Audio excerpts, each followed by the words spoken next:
silent, and we are going to start immediately in 2 minutes because we are doing live. We have three panelists coming with us also live from different locations in the world.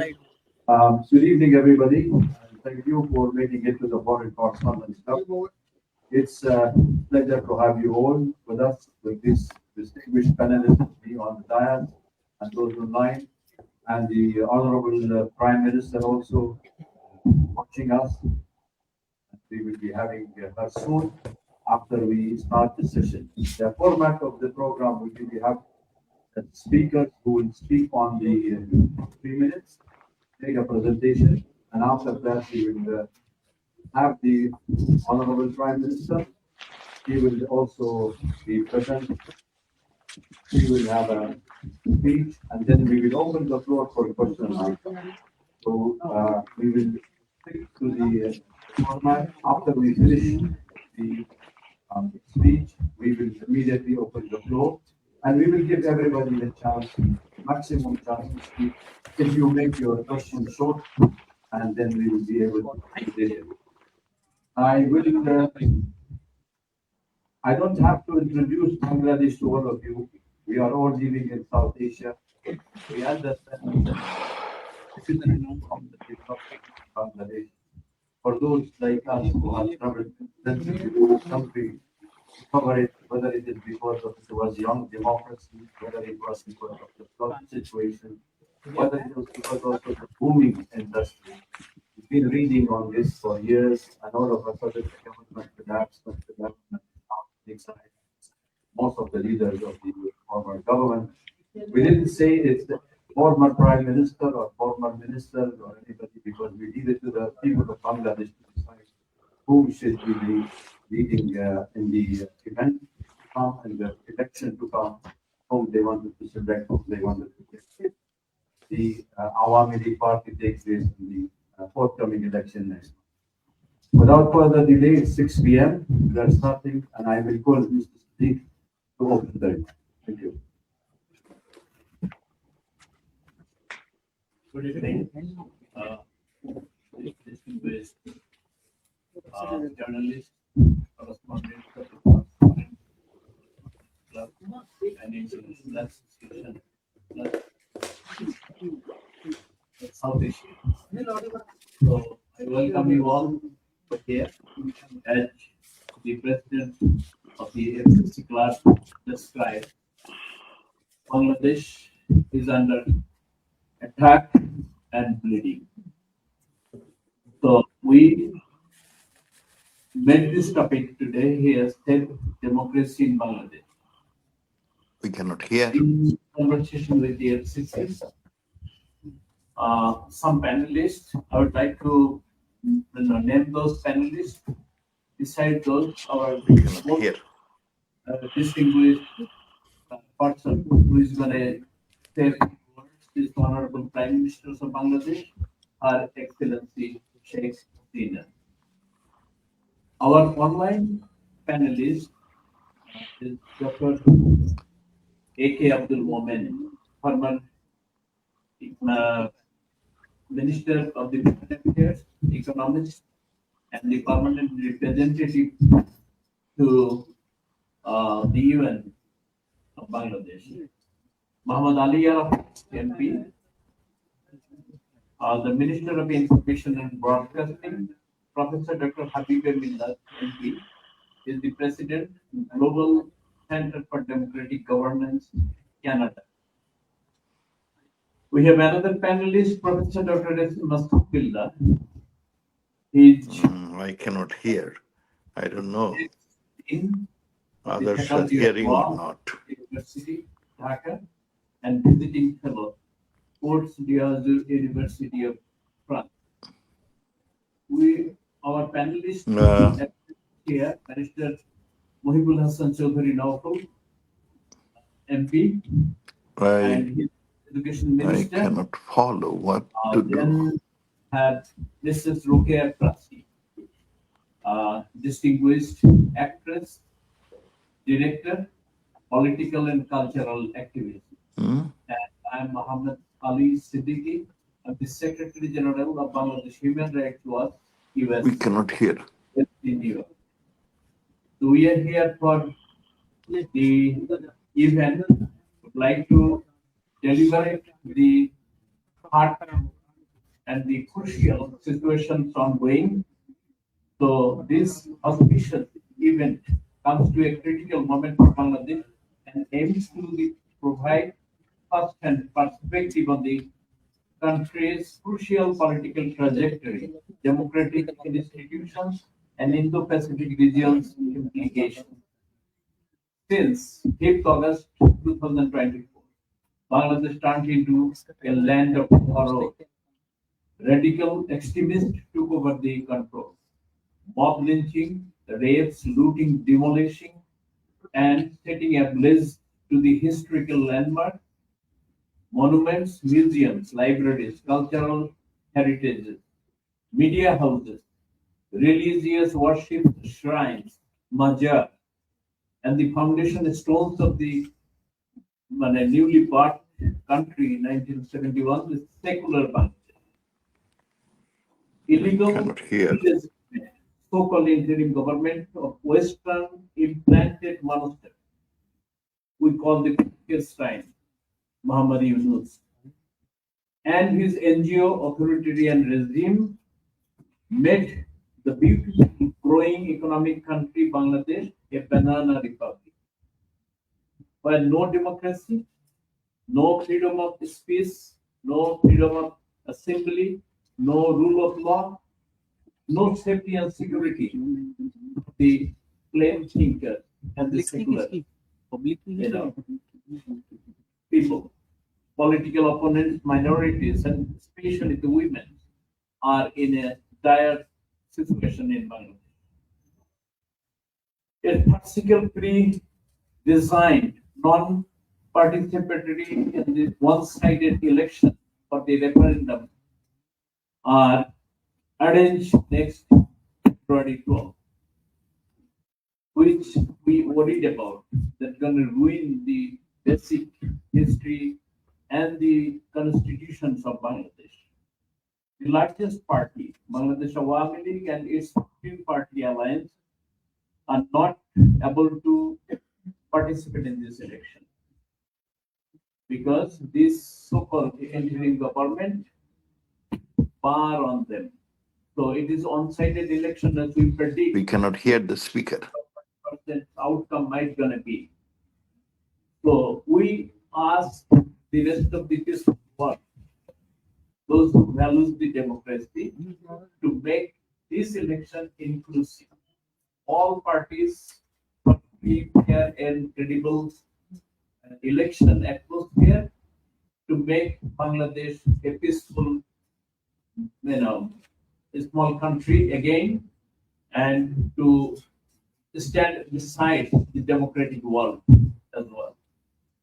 So my utmost gratitude and love to you all, especially this while we are here right now, we owe a lot because 1971 under the leadership of Srimati Indira Gandhi help us out to liberate the occupational forces. We remember all those martyrs, all those heroes, those who gave their lives and support. Thank you all. God bless you all. Thank you. We will have an online speaker right now. You can help me on this. Okay.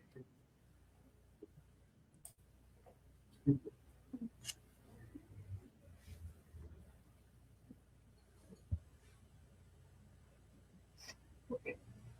I like to introduce right now the online speaker from our panel,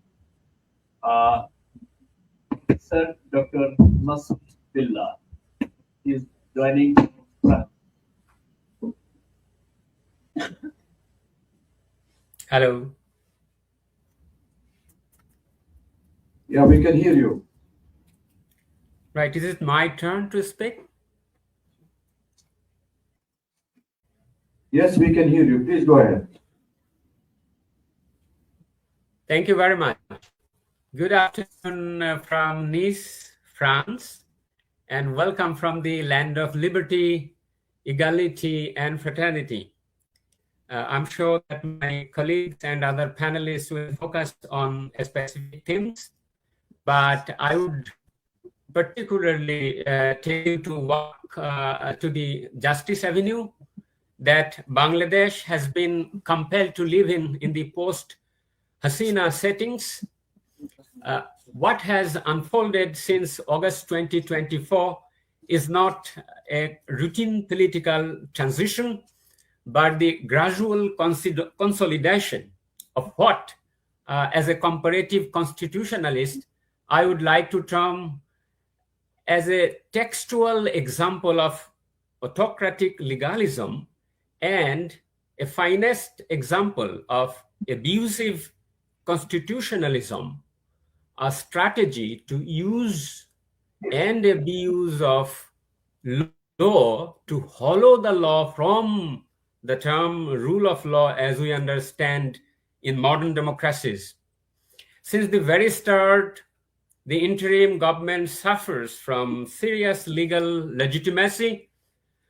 We have seen them uneasily jumping between competing justificatory narratives like state necessity, revolutionary legitimacy, and judicial endorsement that is hardly less recognized in our part of the globe and in the recognized constitutional jurisdictions. This fragility, I will argue, that further aggravated the reshuffling of the higher judiciary, dominated by the judges, largely appointed under pressure by the protester leaders. The regime largely features presidential ordinances placed at the service of the executive whim. The ordinances clearly transgresses the constitutional permissibility and human rights yardstick. Particularly, I would draw your attention to three distinctive scenarios. First, in an apparent effort to appease the triumphant forces of July, the Yunus administration has proposed a so-called July Charter containing 86 absurd reform proposal. I repeat, 86 reform proposal intended to be adopted through a single yes-no referendum simultaneously to be held with the general election. So the main concern now is not only the election, but also the simultaneous referendum, which in effect will throttle down the Bangladesh's founding values enshrined in the 1972 constitution. So thing is that the South Asian nations and the larger global community should decide whether they want to see Bangladesh flourishing in a extreme government scenario. So most strikingly, this interim government is seeking popular endorsement for sweeping structural reform, thereby compromising electoral integrity. I haven't heard of any democracy where the interim government has thrown the referendum and itself is asking for the mandate, which actually is to be carried out and mandated by some other elected political parties. So there is apprehension that in a new parliament, the constitution will be simply thrown down and there will be rise of religious fanaticism. So for the sake of regional security, this should be a concern of international community. Well, the July atrocity undeniably called for comprehensive investigation, accountability, justice. Yet what has emerged instead is a re-engineered international crimes tribunal and deployed in a manner that singularly targets Sheikh Hasina and her government while systematically departing from established norms of international criminal law. Among other, I have shown elsewhere, and many scholars have agreed, that it has violated the principle of retroactivity, presumption of innocence, stringent evidentiary threshold, judicial independence, due process guarantees, and so on and so forth. And apart from the International Crimes Tribunal, the total criminal justice system is in visible distress in Bangladesh at the moment. Hundreds, predominantly are the members of the Awami League, are languishing and dying in jails in questionable numbers. Many of them, including a former minister, were seen even with a handcuff on the deathbed. Thousands of people, including women politicians and journalists, are implicated in cases having resemble pattern and narratives. So the international community, I would say, that should pay close attention to the developments unfolding in Bangladesh under the banner of prosecuting crimes against humanity and genocide. For decades, you will see that Bangladesh have struggled, often unsuccessfully, to secure international recognition of 1971 genocide and justice for its victims. Ironically, under today's regime, acting from a posture of vengeance rather than legality, has collaborated with the political forces historically implicated in that very genocide. So together, they have, number one, twisted and reversed international criminal law. Number two, staged complaint, judicial and prosecutorial structures, and delivered a death sentence against one of Bangladesh's most electorally successful and socially transformative political icons, whose father has led the country to the liberation. So as a law academic in this background, I will say that Bangladesh must return to the constitutional order and humility, meaningfully participatory democracy, and electoral legitimacy. A free, fair, inclusive general election is indispensable. An election scheduled for 12 February without participation of the country's largest political party, the Awami League, risks producing not democratic renewal, but institutionalized exclusion. If such an election proceeds, I the can ask you international to community wrap up, please. Sorry to interrupt you. Can you please wrap so up? I will say, Contour, out of this natal danger, as the Shakespearean says that we pluck the safety, but unfortunately in this case, we'll have to pluck thorn. We'll have to pluck dangerousness. So it is the international community and Bangladesh people that need to take decision, the right course of action for the sake of legality and justice. Thank you very much. Thank you. I would request all the panelists, please, to stick to the time, 3 to 5 minute maximum, so we can take all of you, because the session is 1 hour. Otherwise, we will not have question and answer. Thank you. Next speaker, please. Now, I would like to ask Dr. Professor Habib Millat. He's going to address on the minority persecution all over Bangladesh is happening. So, Dr. Professor Habib Millat. Thank you. Distinguished members of the Foreign Correspondents Club of South Asia and the journalists, ladies and gentlemen, Bangladesh is facing a profound human rights and constitutional crisis under the unelected interim government, marked by mob violence, persecution of minorities, systematic suppression of political opposition, and the collapse of rule of law. Documented incidents and verified data indicate that country is rapidly descending into country of fear and lawlessness, and experienced by millions of citizens across all sectors of society. Prime Minister Sheikh Hasina didn't resign.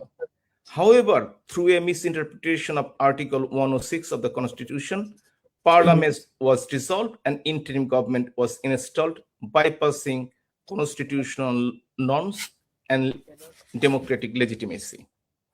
Mob violence and extrajudicial killing. 637 people are killed in mob lynching from August 2024 to July 2025. 86 extrajudicial killing from September 2024 to January 2025. 42 political detainees affiliated with Bangladesh Awami League died in prison custody. Public lynching and custodial deaths have become frequent, often occurring without investigation and accountability. 537 leaders and activists of Bangladesh Awami League and affiliated organization murdered. 359,000 plus arrests from August 2024 to May 2025, predominantly Awami League leaders and activists. 124 members of parliament, including 15 women, detained illegally. Additionally, the Awami League was banned from any political activities by an ordinance, and its registration was suspended by Election Commission under government directives. Persecution of the minorities, women and children. About 182 plus minority individual killed, including 10 indigenous persons. 58 minority women raped, 700 subjected to sexual violence. 2,796 documented incidents of minority persecution. 17 churches were burned during Christmas Day on 2024. Threatening letters sent to 21 churches and Christian individuals in December 2025. 103 documented human rights violation in Chattogram hill trucks. According to the official data, between September 2024 to June 2025, 12,726 cases of violence against women were reported, including 4,105 rape cases, reflecting growing climate of fear and impunity. The LGBTQI plus community faced 396 cases of harassment and violence across 70 documented incidents. 44 police officers, 2 answers, 1 BGB officer killed, 182 police personnel missing, more than 500 police stations was attacked, looted, and set on fire. State authority has fractured while violent mob operate with near total impunity. Destruction of state symbol and national memories. The Bangabandhu Museum, the birthplace of Bangladesh's independence, was demolished with bulldozers in presence of security forces few times. Over 185 religious shrines destroyed. This act represents ideological erasure, not isolated vandalism. 184 journalist accreditation card has been removed. 354 journalists implicated in fabricated murder cases, 18 journalists arrested of false charges, 523 documented incidents of journalist persecution. Media houses have been attacked, burned, and threatened with closures. Editor assaulted, female journalist harassed. After 5th August, mob violence heavily targeted academic sector. 45 university teachers permanently dismissed, 200 temporarily suspended, 2,000 subjected to coordinated academic sanctions, 2,000 teachers attacked by mob, nearly 1,000 teachers falsely charged with murder cases. Approximately 200,000 students have been affected. Many have been barred from classes, harassed, handed over to the police, expelled without causes, or targeted alleged political affiliation. In numerous cases, students were denied registration, examination, and certificates. Beyond academia, repression has expanded across the professional, including lawyers, doctor, engineer, agriculturist. As a result of unelected and constitutionally illegitimate government, the rule of law has collapsed. Opposition political has been criminalized. Minority face systematic persecution. Mob violence has been normalized. Media is silenced, and citizens is in fear. Bangladesh has effectively become a country gripped by fear and lawlessness. Recommendations are immediate restoration of civil rights and law and order, independent and impartial investigation into human rights violations, free, fair, participatory national election involving in all political parties under a neutral caretaker government. Thank you very much. Thank you for sticking to the time. Yes, next speaker, please, Mr. Siddiqui. Thank you. Now I would like to ask Professor Dr. A.K. Abdul Momen, former Foreign Minister of You can hear, I can hear. Professor Dr. A.K. Abdul Momen. But prior to that, I all cannot hear. these panelists already given Hello? their statements I to cannot hear. code. Everybody, you can scan it and you would find all the transcripts. Thank you. The mic is yours. Please speak. All right.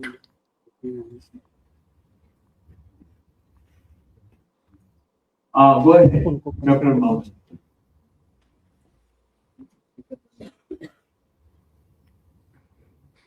I cannot Dr. hear the Muhammad, moderator. hear I us? could hear the speakers. Yes, please speak now. Hello? Unmute yourself and speak, please. You're already unmute. Just Wow, speak. what happened? Listening. You can speak now. We can hear you. You cannot hear. Oh, But okay. So I can can speak, start please. preaching? Okay, Please because I start, cannot please. hear the moderator. Please start. Okay. Bismillah Rahman Rahim. Ladies and gentlemen, I thank the organizers for conveying this important event at a time when Bangladesh is facing one of the gravest crises in its history.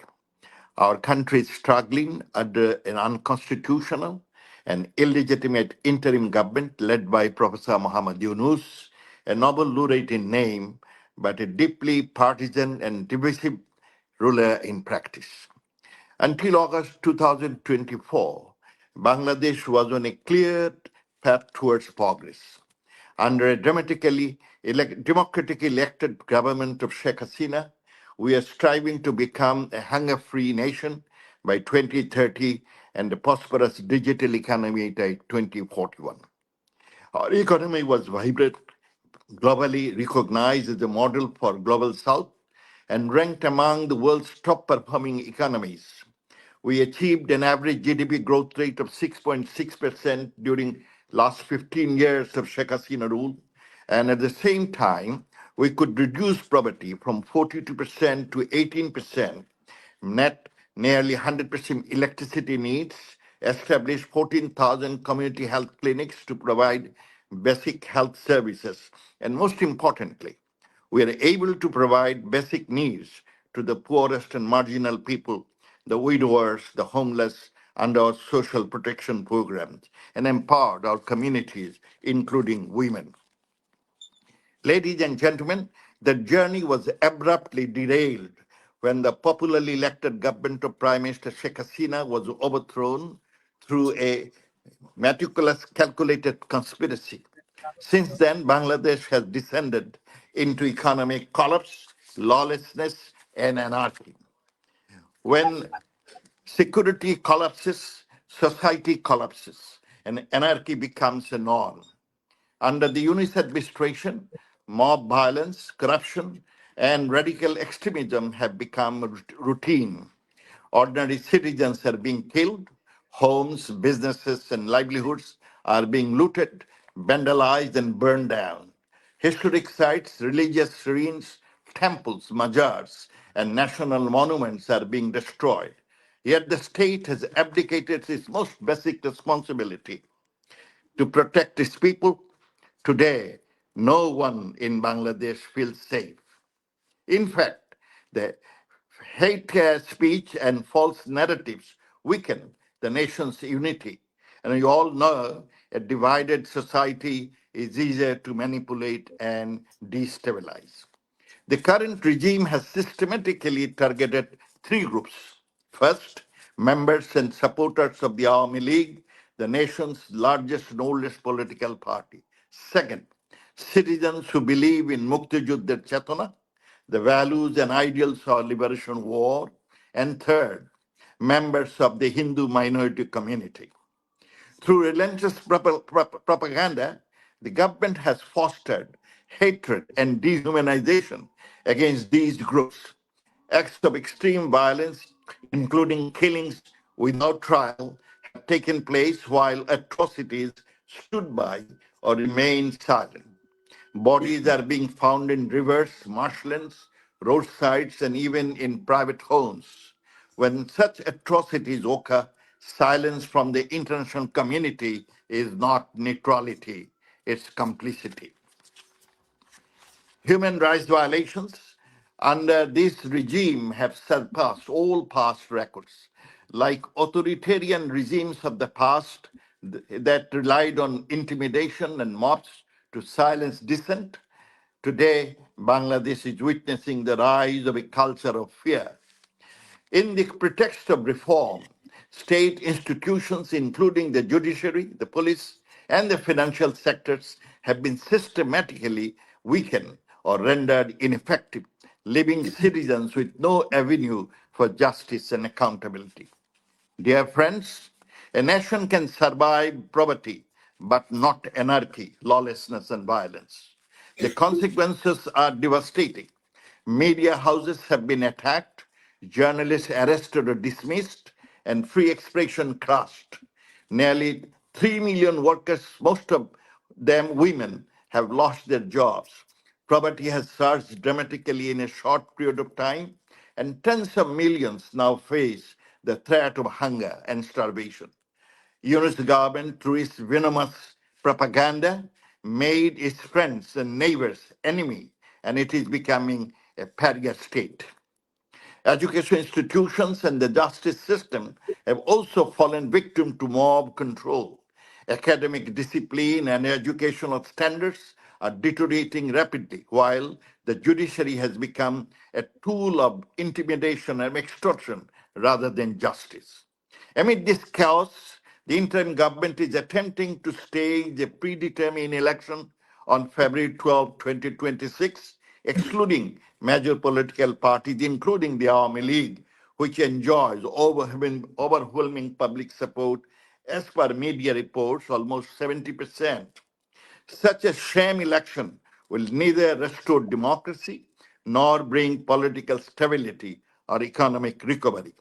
Under these circumstances, we appeal to the global conscience, to human rights defenders, the media, and the world leaders to speak up for the voiceless and stand for justice and democracy in Bangladesh. This is not a party issue. This is a survival. Uh, this is a survival issue for the nation and for Bangladesh, and all, irrespective of party affiliation, must raise their voices. Dear ladies and gentlemen, if Bangladesh is allowed to slide further into extremism and terrorism, the consequences will not remain confined within its borders. Terrorism has no religion, no morality, no boundaries.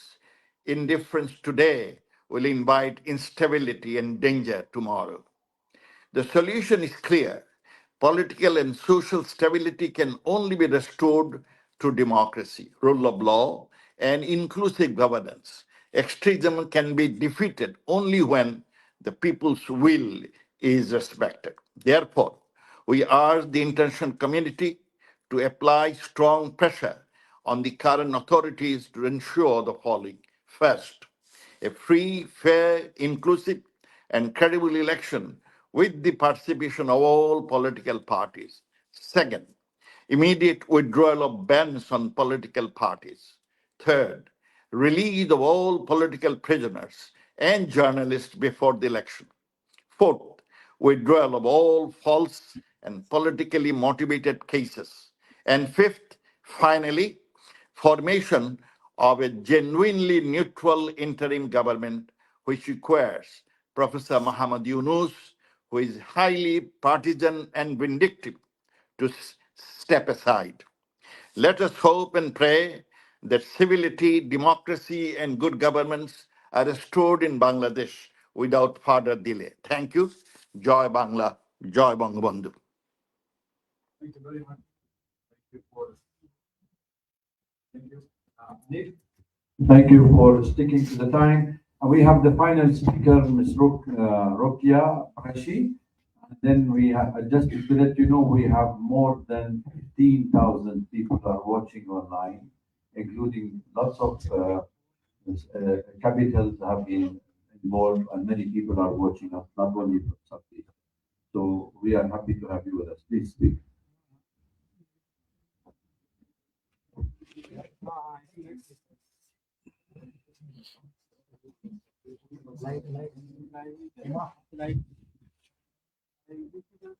you so much.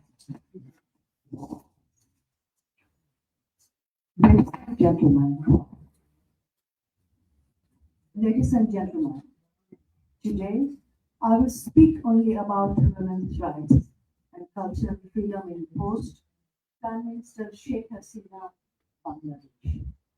Since August 2024, women and gender minorities have faced a sharp and alarming decline in safety and dignity.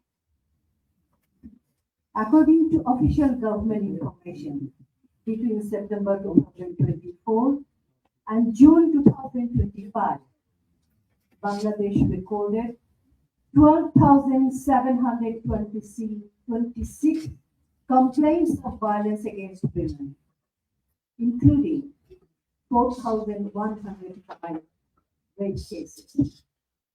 These figures reveal a climate of fear and near total impunity. Women's visibility in public and cultural life is shrinking. Women's football matches were attacked and stopped in Jaipurhat and Dinajpur, injuring at least 50 people.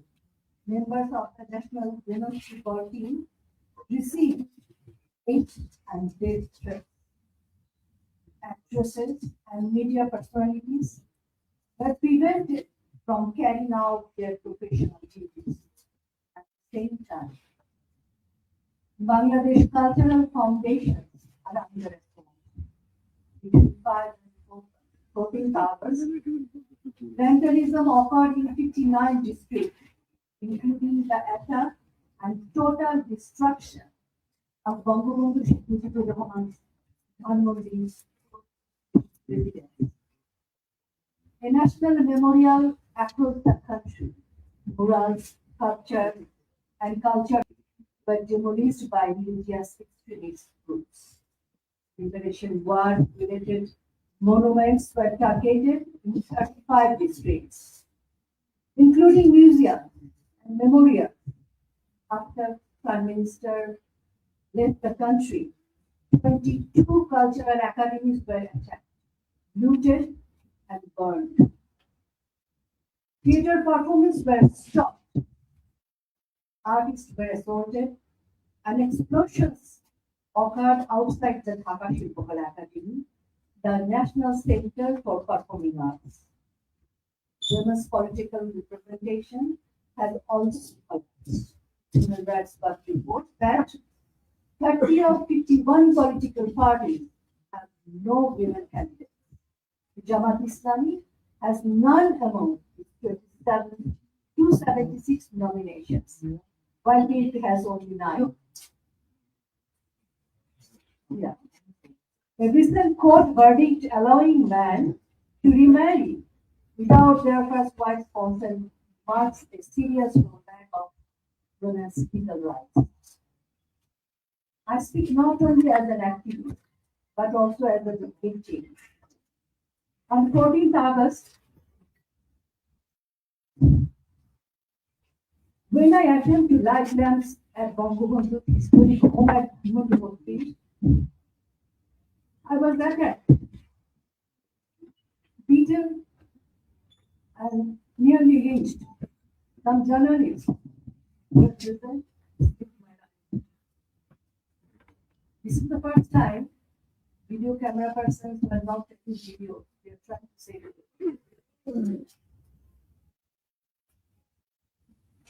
Ladies and gentlemen, I was born at the dawn of Bangladesh independence. I can say with certainty that out of 54 years of our existence, it was during Sheikh Hasina that women from urban countries to rural villages were equal and secure.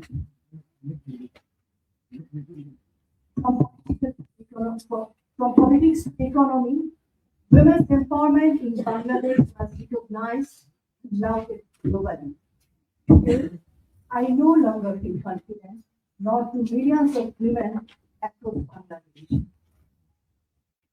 The election currently being planned with consolidation ultra-fundamentalist extremist forces into power, regardless of which party of the government.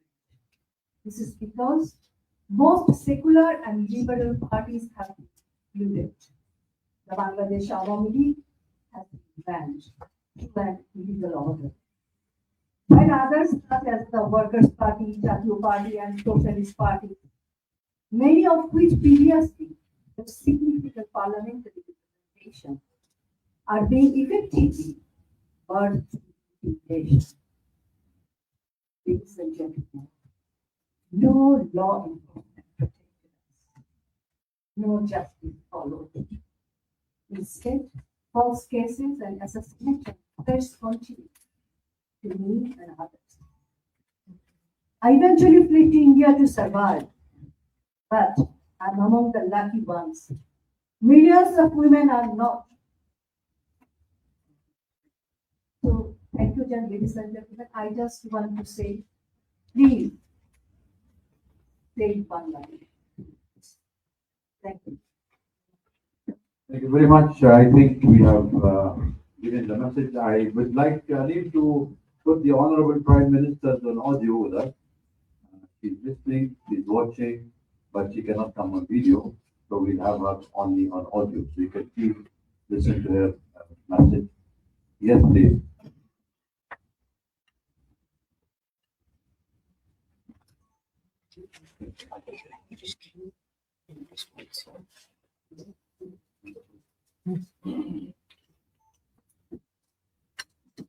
We have two recordings from her.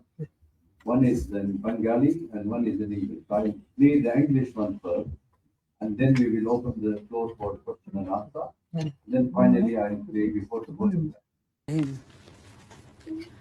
My beloved countrymen, this is Sheikh Hasina speaking. Bangladesh stands today at the edge of an abyss, a nation battered and bleeding, navigating one of the most perilous chapters in its history. The homeland won through the Supreme Liberation War under the leadership of the father of the nation, Bangabandhu Sheikh Mujibur Rahman, is now ravaged by the monstrous onslaught of extremist communal forces and foreign perpetrators. Our once serene and fertile land has been reduced to a wounded, blood-soaked landscape. In truth, the entire country has become a vast prison, an execution ground, a valley of death. Everywhere, one hears only the cries of the people struggling to survive amid destruction. A desperate plea for life, heartrending screams for relief. The murderous fascist news, a usurer, a money launderer, a plunderer, a corrupt, power-hungry traitor, has bled our nation dry with his all-consuming perditions, staining the soul of our motherland. On August 5th, 2024, in a meticulously engineered conspiracy, the national enemy, the murderous fascist Inus, and his entrusted militant accomplices forcibly ousted me, though I am the people's representative, directly elected. From that day forward, the nation has been plunged into an age of terror, merciless, relentless, and suffocating. Democracy is now in exile. Human rights have been trampled into the dust. Freedom of the press has been extinguished. Violence, torture, and sexual assault against women and girls raised unchecked. Life and property have no security. Religious minorities face continuous persecution. Law and order have collapsed. From the capital to the remotest villages, mob terror, mass looting, armed robbery, and extortion reign supreme. Our institutions of learning are plagued by chaos, and justice has become a nightmare. The frenzy of militant extremism has cast a pall of fear across the nation. Even more dangerously, there is a treacherous plot to barter away the territory and resources of Bangladesh to foreign interests. By betraying the nation, the murderous fascist Inus is pushing our beloved motherland toward the furnace of a multinational conflict. In this grave hour, the entire nation must rise, united and galvanized by the spirit of our great liberation war. To overthrow the foreign serving puppet regime of this national enemy at any cost, the brave sons and daughters of Bangladesh must defend and restore the constitution written in the blood of martyrs, reclaim our independence, safeguard our sovereignty, and revive our democracy. Let us all democratic of the pro-liberation camp take a solemn oath to build a human and welfare-oriented democratic state, and to confront with unyielding resolve the treacherous designs of the murderous fascist Inus and his collaborators. My dear, honest, hardworking, and patriotic people of Bangladesh, our nation is stifled by an unelected, violent regime whose false promises have quickly been supplanted by chaos, violence, hatred, and corruption. Faced with lawlessness and erosion of your democratic rights, your courage and strength is tested on a daily basis. Please do not give up now. The Awami League is independent Bangladesh's oldest and important political party, inextricably interwoven with our country's culture and democracy, defender of Bangladesh's proud traditions of political and religious pluralism, and the committed upholder of our laws and constitution. At this darkest time for our countrymen and women, we reaffirm our determination to help you restore the thriving homeland that was snatched away from you. The Awami League calls for the following action to help unify Bangladesh and banish the divisive actions of the past 12 months. We urge Muhammad Yunus to stop ignoring his own people and do what needs to be done in order to heal our country by following 5 crucial steps we believe will lead to a better and stronger Bangladesh. First, restore democracy by removing the illegal Yunus administration. Bangladesh will never experience free and fair elections until the shadow Yunus caste is lifted from the people of Bangladesh. Only then can we start a process, including the Awami League, to bring the power back to the people of Bangladesh. Second, put an end to the daily acts of violence we are seeing on our streets we must end the lawlessness to stabilize the country, allow civic services to work properly, and create a platform our economy can once again thrive on. Third, deliver an ironclad guarantee ensuring the safety of religious minority groups, women, and girls, and the most vulnerable in our society. Too often we see people targeted for who they are and what they believe in.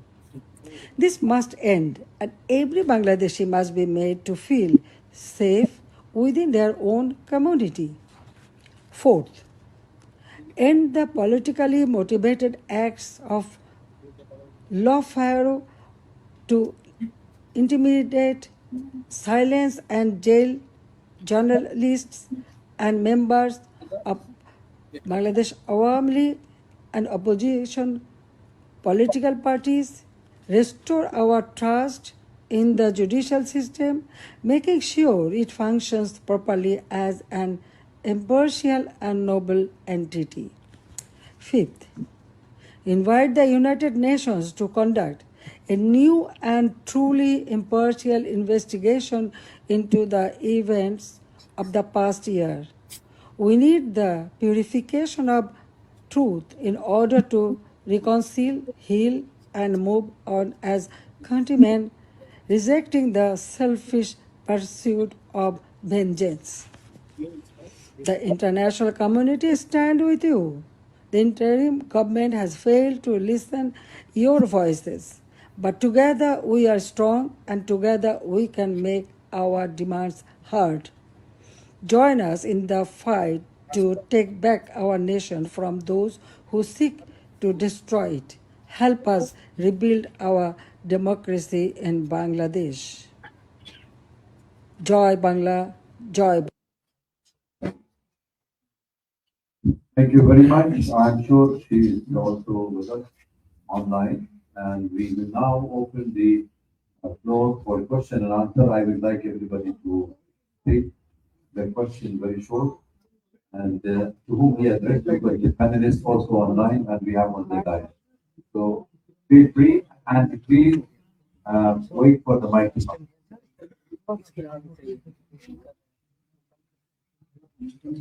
And also identify yourself. Yeah, yes, please. Give the mic here, Mike. Excuse me, One sorry, second. can we have the Bengali audio please as well? Not now, we will have it. I will play it later on, but let me take the question and answer session. Yes, please. No. You will not answer any question. It's only the panelists I said, and I made it very clear. Only online and offline. Please, the one on the diet or on online. She's just listening. That's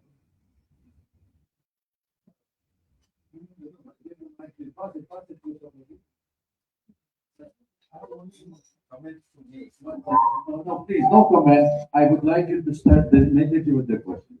We have just a question. No comment. Yes, I. No, 1 second, I'll give you. The mic will come. So I'm Sahil Pandey from ENI News Agency. Wanted to know about the future of Awami League, because we know that around the corner elections are going to take place. What's going to be the future of our Awami League going forward?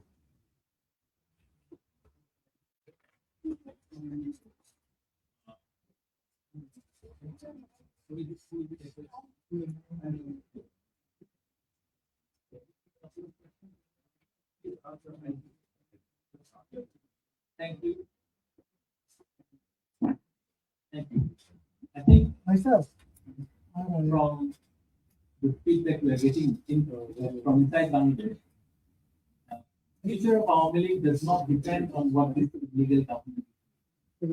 Neither does it depend on the election that has been scheduled. The legal administration there has put a temporary ban. The party has put, they could not ban the party in its entirety. So it is a temporary ban. We are organizing inside and abroad. We are trying to reach out to the global community, and we would like to thank FCC for giving us this platform for our leader to reach out to the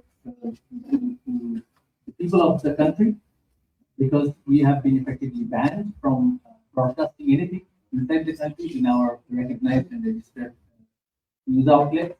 So we are confident that as soon as not just the ban, but as soon as the uniformed forces which are now unleashed against our activists return to the barracks, by saying that I mean the army, which is now out there, along with the police and the militants, and are hunting down Awami League activists. As soon as the army is out of the scene, they cannot stop us from our regular political activism. So the future of the party is not even in question. So I hope that answers your question. Okay, we take a couple of questions. Yes, please. And then we will give according to the wish of the. Yes, please. This is also from Morabul Hassan Chaudhry. In Chittagong earlier this year, I met with about a dozen young people who had been injured in the protests in Chittagong. Many of them were permanently disabled, some of them were blinded, a lot of them were under the age of 18, they were children. They were able to identify the assailants as having been members of the police or members of the Chhatra League. It's the same situation across the country, and you don't have to rely solely on eyewitness testimonies, although there is hundreds and hundreds of eyewitness testimonies. You can rely on verified video footage. My question for you, as the MP from Chittagong, somebody who we could reasonably expect to be in a position of authority over the Chhatra League and also over the police, whether you personally, either yourself or on behalf of your party, feel any remorse for this situation, which has resulted in at least thousands of people being seriously injured, members of the public, all of whom were unarmed.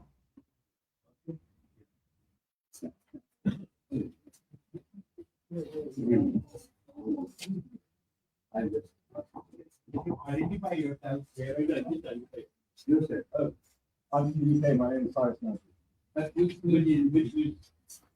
I'm a freelance journalist. I work in law. I just have to be. Good evening. I'm Nanima Basu. I'm an independent journalist. Wanted to understand again from Mr. Chaudhry, elections will anyway take place and there'll be a new government probably coming in power there. What will be your action plan after that? Thank you.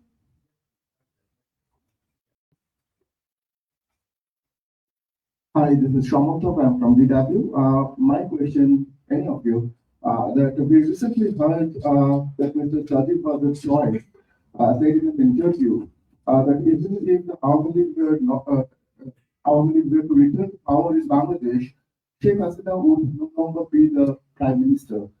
What is your opinion? My question is also to any of you, I mean, Minister, Education Minister also. So, sir, I'm Madhuparna Das from CNN UPT. So, I'm also trying to understand what is the plan of action going to be, because now, as you also mentioned that Awami League is mobilizing inside Bangladesh and outside Bangladesh. Most of the senior leaders are maybe outside Bangladesh. So that your party is banned. Yourself is saying that election is already predetermined.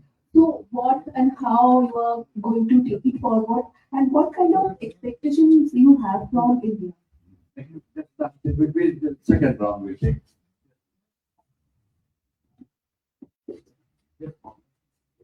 Thank you. I think I would like to address the question about the injured in Chittagong. Thank you for raising this issue. Although you're not from any particular news outlet, still entertain your question. Of course, we don't disagree. I mean, it's not a laughing matter, as you have just expressed yourself. Yes, I mean, it's not a laughing matter. What has happened in Chittagong and across the country, we have been demanding thorough investigation for these events.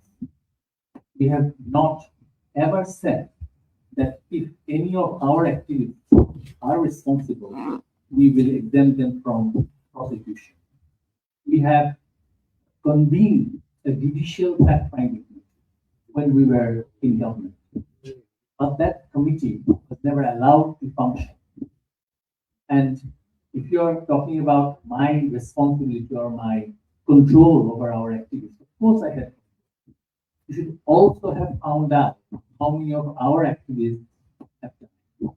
Till today, we have a list of 700 of our activists who have been killed by the activists who took part in the protest movement and also the government officials, the police, and also through mob violence.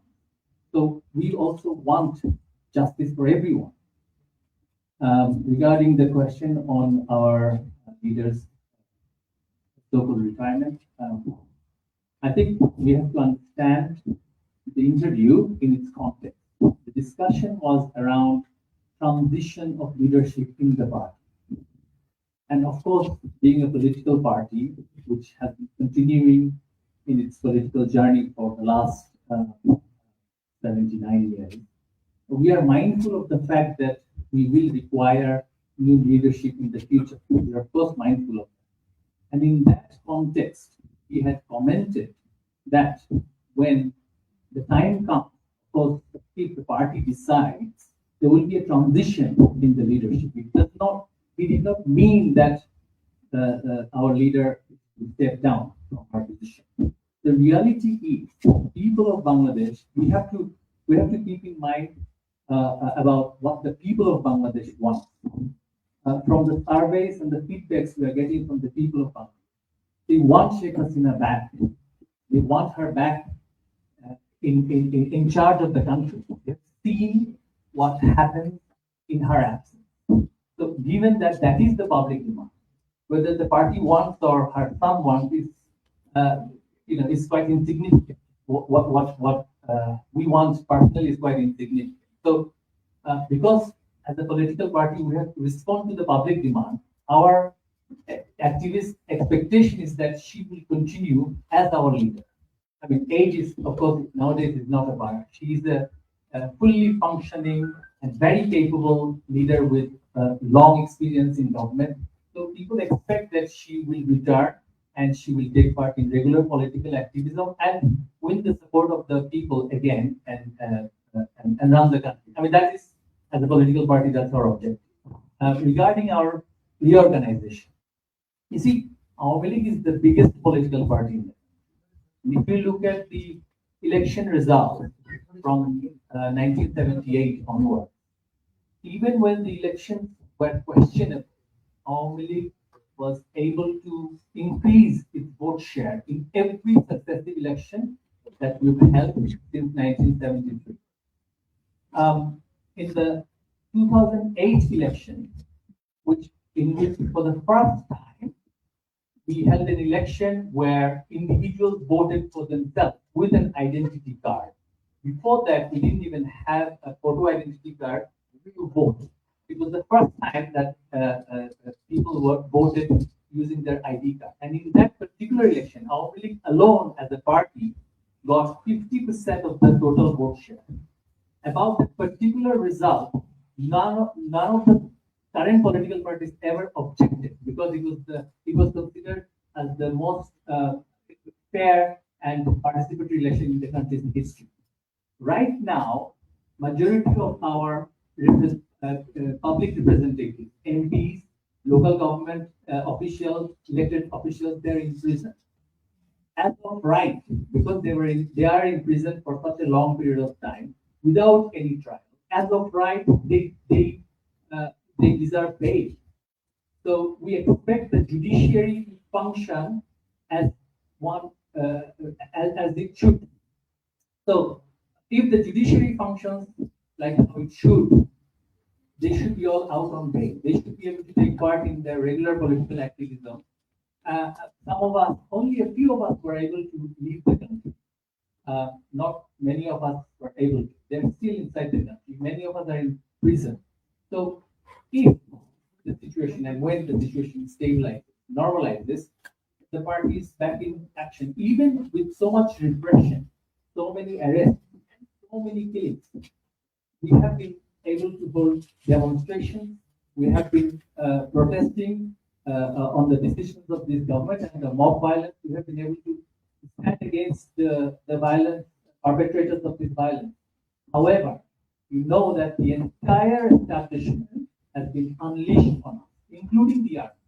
Since the army is out there in the field with the instruction of the government pursuing us, we don't want to fight the army because it will amount to a civil war. If you are, as a political party, if you want to fight the army or protest the army, it can amount to a civil war. So we are very careful. We don't want to do that. And we are waiting for the time when the army will not be there pursuing our activities. So it is a political strategy, but this has happened to us in the past as well. After 1975, for a long period of time, Awami League was banned. But yet we were able to reorganize and take part in regular political activism and with people's mandate to go to power and serve. You know what, May yeah, just I'm going to refer your question, two questions here. Just I'm going to refer to the panelists outside. Because one panelist belongs to Bangladesh Awami League. So Muhammad Ali Arafat is going to respond to your question that what consequences might be afterward the election. And the next CNN, would you please repeat the question? Exactly.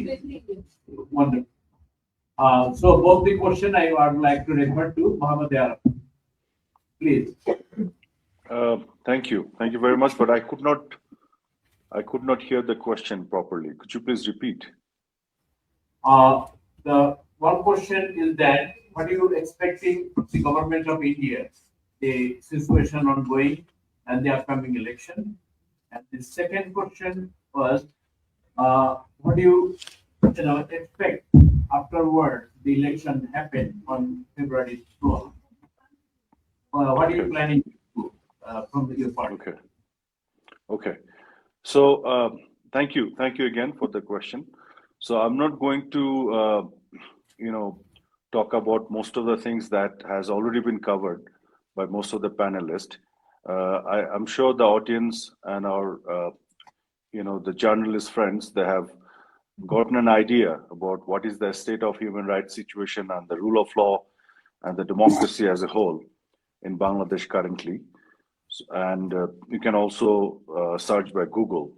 With this kind of questions, you'll find out plenty of evidence of what has been happening. I mean, it's a complete breakdown that we see in Bangladesh of rule of law, democracy, or anything whatsoever. I mean, it's a country of mob.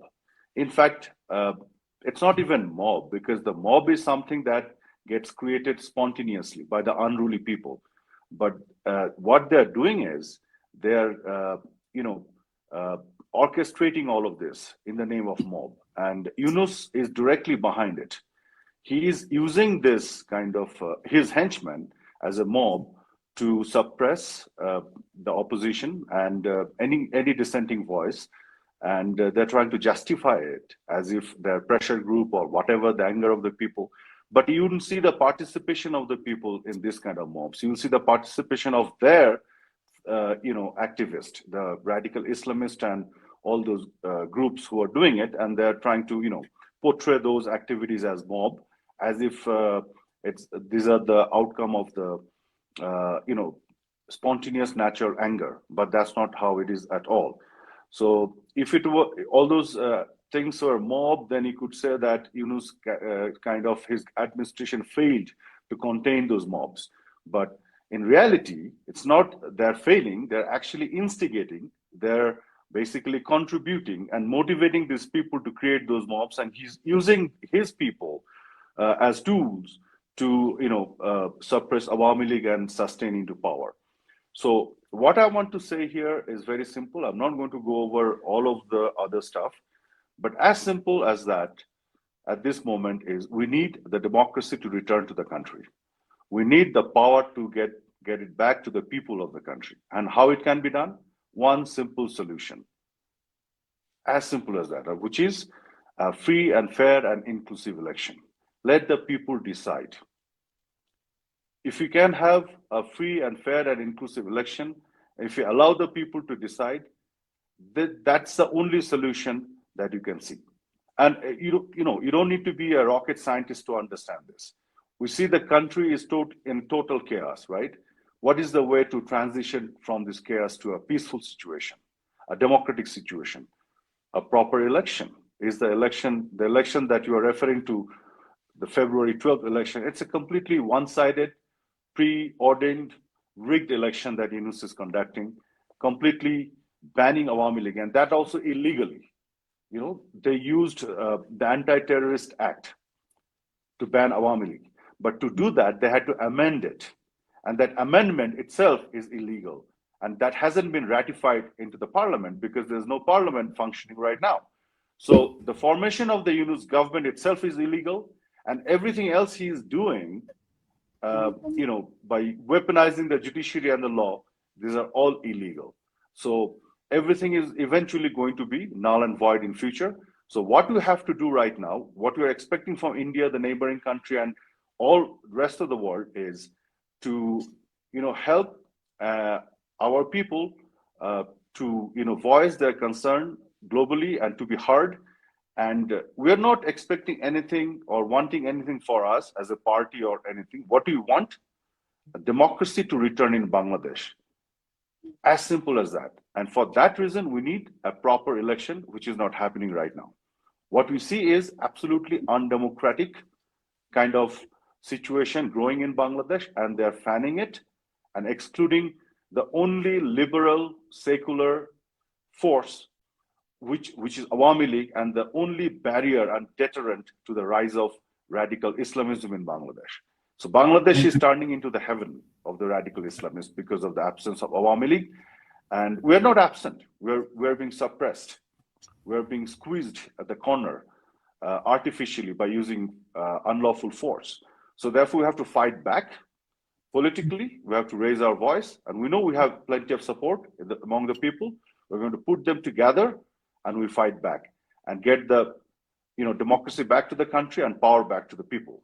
That is our position. Thank you very much. Thank you. Thank you very much. I'll take 3 questions from this side. Yes, Kalul. Kalul. Kalul Bhattacharjee from The Hindu. My question is on what's really coming up right now in the form of election on February 12th. But I think also Billah has made a point of this, that there is a referendum that's also happening on the day of the election. So perhaps Nofil or Arafat or perhaps even Masumbillah could explain it. Then what exactly is the referendum? And because what he said was that the referendum and the election are basically contradicting each other. So are we seeing the prospect that the election would actually not lead to transfer of power from the interim government to an elected government? Because they're talking about 180 days period that they require to implement the yes vote to the referendum. So what really is the scenario that's unfolding? Because it is looking like as if the election is secondary to the referendum. And the referendum is the transformation of the system that they're seeking. So I would like an explanation. Thank you. Next question. Sir, I am Neeraj Kumar from News 18 India. My question to you is that are you appealing to your supporters to protest on the streets against the Yunus government and overthrow the government? क्या आप appeal कर रहे हैं अपने समर्थकों से कि यूनुस सरकार के खिलाफ सड़कों पे उतरे और उन्हें सत्ता से हटा दें?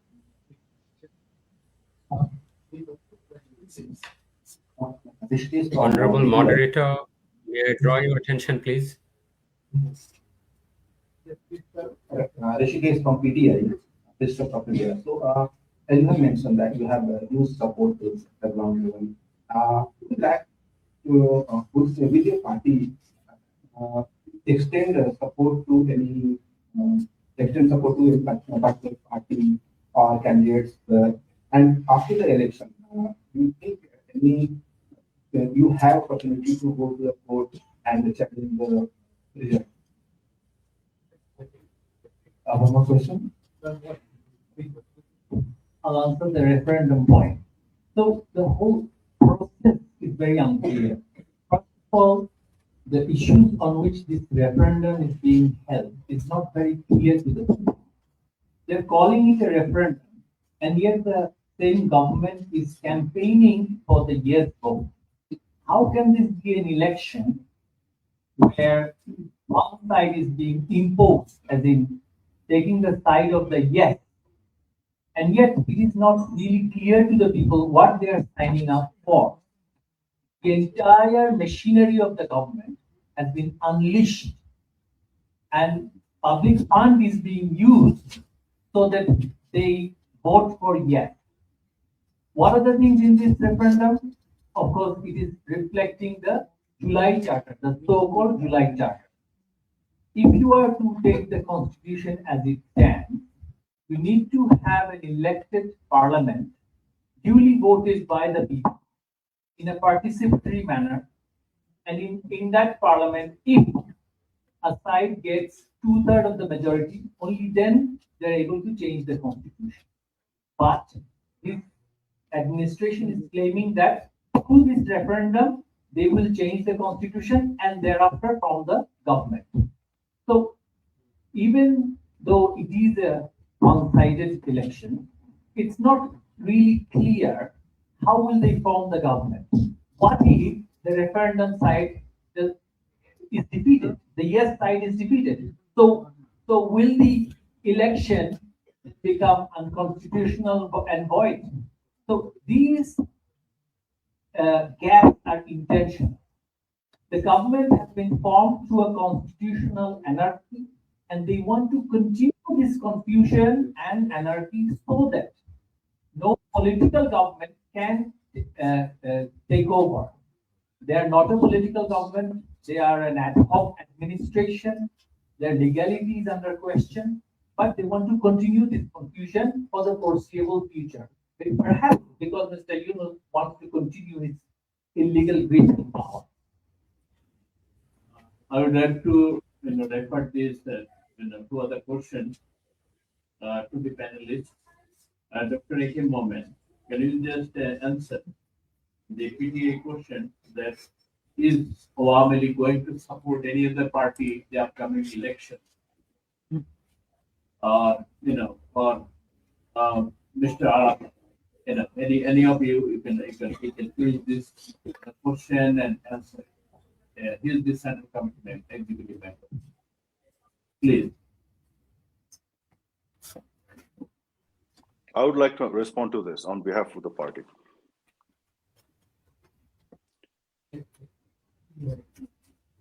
Please go ahead. Okay. So with regard to your question, what is going to be our position from Awami League about the election? Our position is absolutely clear, and our party leader, party president, Sheikh Hasina, has also made it very clear that because this is an illegal government which is conducting an illegal election and where they have banned Awami League, therefore, we have made a very clear appeal not only to the voters and the supporters of Awami League, but also to all the voters of the country to boycott this election. Because we wanted to participate in the election. Awami League is a party always looking for participating in the election. We always think that transition of power should be done to the election and to the electoral mandate of the people. But we have been forcefully banned and been excluded from this process. Therefore, the only way to protest is to completely boycott this. We did not boycott this election. We have been excluded. Therefore, we are asking the voters to boycott this, and that's how to say no to this illegitimate government's illegal initiative. And even with the referendum, it is absolutely unconstitutional.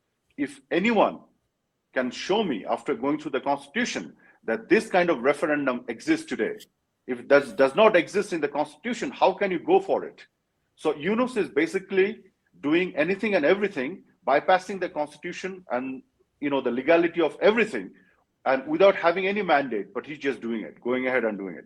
And they'll be rigging the election, and they're, as Mr. Naufel also said, that they're promoting for the yes vote. These are all show that they're staging, so that eventually they can show the outcome of the election is people voted for yes, and that they want to show it as a mandate. But there's no legal basis for that whatsoever. Thank you. Honorable Moderator, this is Dr. Billah speaking. Can I intervene, please? Yes. I would like to supplement on the issue of referendum. This is a very, very serious issue because general election and referendum runs contradictory to each other. So there is a far more ill design with the mechanism of referendum, and the government itself is arguing for it and for putting a yes vote to the people. Now, you will see there has been a true two-pronged immunity that the government has provided. One is they have circulated, pronounced, promulgated a presidential order showing immunity and pardon to the July protesters who have been implicated in crimes, involved in crimes. And secondly, the July Charter itself also incorporates a clause providing immunity to the members of the government. So if they can pass this referendum and July Charter, obviously they will be able to escape any kind of future legal action. Secondly, most importantly, that this referendum has the tendency even to foil the national parliament. They can form easily a revolutionary parliament, thereby putting a completely new oligarchic legal order. So that is the dangerousness that the South Asian nation should understand. I'm not sure whether India has properly understood the ramifications and implications of the general. It is not only the general election, but the referendum itself. So that should be taken in due consideration by the international community and the people of Bangladesh as well. Thank you very much. We are already overshooting the time, so we'll take only two more questions. So probably one gentleman wait. No one. Yeah. No one. Yeah. I'll just come back.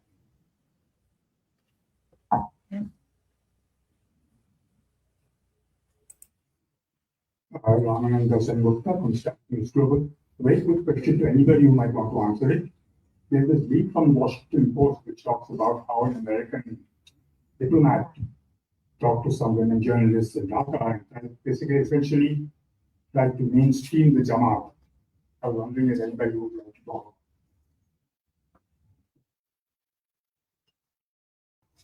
Thank you for this question. From the publicly available information, we have found out that the embassy apparently has confirmed that this is a conversation that has taken place between some journalists and one of their colleagues. At this moment, we have not much to, we are still going through what has been happening. I think it's pretty clear to the Bangladeshis and also others that what Yunus claimed is the part of a meticulous design. And it means, I mean, at least it implies that certain stakeholders were involved in this regime change riot. So then whoever it was, a diplomat or a personnel at the US, it implies that there was some kind of involvement from certain countries, either through their organization or through their government organs. So it actually goes to support what we have been telling to the people, that it was a regime change operation, and Yunus himself had confessed that he had invested in it, he had other stakeholders in it, and it's absolutely clear that certain countries, at least some of the officials, were involved in it, and now they want to install a government which will eventually favor them. So before even the election taking place, how can a responsible diplomat predict on the party which is to take over and that they will be under control? If the embassy concerned denied that it is their official, then you would have, you could have just given them a benefit of doubt, but actually admitted that it is one of their diplomats. So they're planning for the future. If there is an extremist-led takeover, an extremist government in Bangladesh, how will that government serve their interests? And unfortunately, that is what we are seeing now. But please be assured that people of the country and the organization that I belong to will not let that happen. We will rise up, we will reorganize, and we will defeat these extremist forces. If we were allowed to take part in this election, I can assure you, we believe that 70% of the electorate would have voted for us. It's their fear, because people in Bangladesh, by and large, are liberal, are secular, and are progressive. Yes, Atul from Japanese and Asia Tourism. Do you expect low voter turnout in the whole election? Also, if you could talk about the role of Pakistan which will be post-election. If you look at the past voting pattern, Awami League-led 14-party alliance had at least 60% vote share. I mean, if you take political depreciation into account, even if you say, let's say, 20% of them will not be in our favor anymore, you are disenfranchising 40% of the total electorate from the upcoming election. In the most participatory election of our history, we had 70% participation, which was in 2008. For the first time, as I said, individuals voted for themselves, but not that Mr. X voting for Mr. Y, because we didn't have a proper following role in them. So, if let's say we have an election without our League, you won't find at least 40% of the electorate in the vote. So if you take away 40% of 70%, you get a figure of less than 50%. So with any government with this amount of total turnout, you'd expect them to the ruling government to have less than 30% support. I mean, by and large. So how can you really have mandate to rule a country, run a country with such a low mandate, such a low legitimacy? So the legitimacy will be questionable. With a 25% support from a country of 170 million people, how will their government even stay for full tenure? That is the question that we are all asking, and that is why we wanted participation from all the political parties. I would like to request to play the Bengali clip for a already have that. And after that, they'll be here so you can actually take offline questions as well. Because we are already overshooting the time, so I'll request in case if you have any question, you can take from anyone offline. So after this, can you please play the Bengali clip? Right?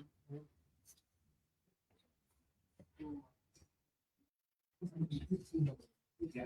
Also dim the light, please. দেখেছেন যে অবৈধভাবে ক্ষমতা দখলকারী ইউনূস সে কিভাবে আওয়ামী লীগকে ban করে, তার কি অধিকার আছে? ডক্টর মোহাম্মদ ইউনূস, তাকে আমি প্রশ্ন করি যে সে কি জনগণের ম্যান্ডেট নিয়ে ক্ষমতা এসেছে, জনগণের ভোটে ক্ষমতা এসেছে? তা তো নয়। সেটা তো সে নিজেই স্বীকার করেছে। আমাদের বলতে হবে কেন? 2024 সালে সে ক্ষমতা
हाँ चलो अमित चालते बोलो भाई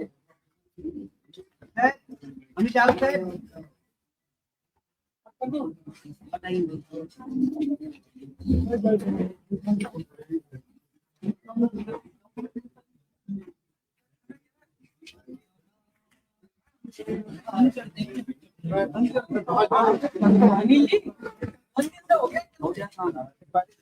जो तुम्हारा बंदा बंद करने गया था ना